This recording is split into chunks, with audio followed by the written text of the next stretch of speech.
We will not go for elections if the field is not leveled. Ni murugamo uria utari uracenjia ona kana guthingitha riu Raila Odinga akiumukania king'ang'a-ini ati yuraga igakia NASA ikanyita itemi githurano-ini kia president tariki 26 mugaruruku maria mendekithitie kamiti-ini ya IEBC mekwo. We are saying not that we are going to boycott elections. There will be no elections of the Republic of Kenya. There can be elections of wherever, elections of Gatundu, whatever it is, but there will be no elections in the Republic of Kenya. And this is not a laughing matter.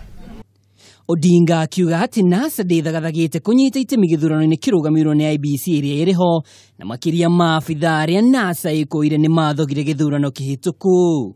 All officers in IEBC who participated in manipulation of election results must be sent home. Beginning with Mr. Chiluba going down. These are the conditions. We call them irreducible minimum conditions which must be met before we go to elections, whether it is October 26th or any other day late.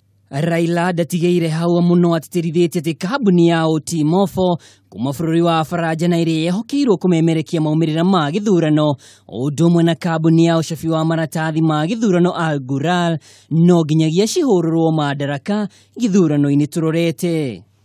Samuel Mofo was complicit in the rigging of elections and therefore cannot be trusted with the process of transmission of election results.